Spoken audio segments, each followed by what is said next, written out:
षष्ठाध्यायः आत्म संयमयोगः प्रथमश्लोकतः यातावत्पर्यन्तं वक्तुं शक्नोति तावत्पर्यन्तं वदतु। प्रथमश्लोकतः वदतु।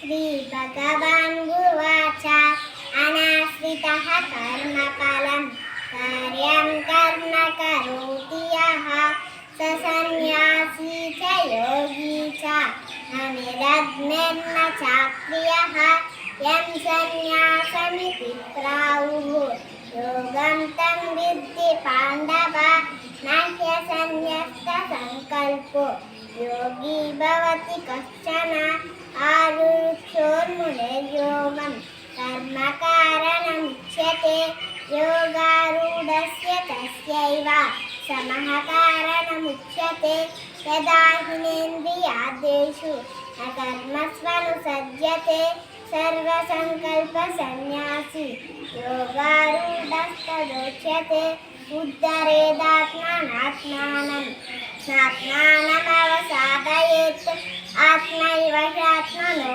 बन्धुः आत्मैव रिपुरात्मनः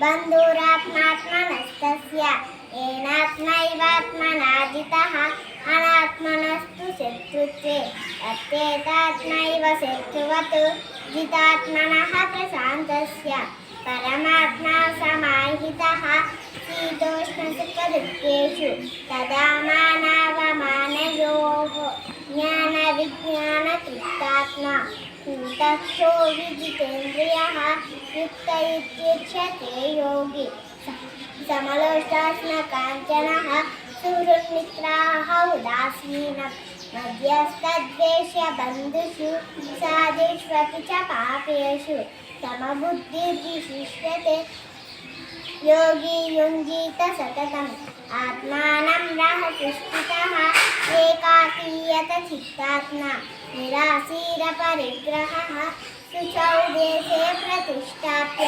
स्थिरमासनमात्मनः नात्युच्छ्रितं नातिनीचं चैराजिनकुशोत्तरं तत्रैकाग्रं मनः कृत्वा यतचित्तेन्द्रियक्रियः उपविश्यासनेन्द्रियात् योगमात्मविशुद्धयेत् समं कायशिरोग्रीव धारयन्नचलं स्थिरः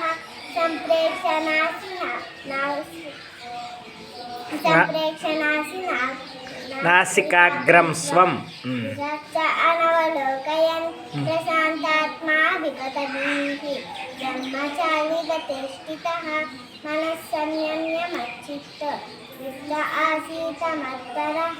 पर्याप्तम्।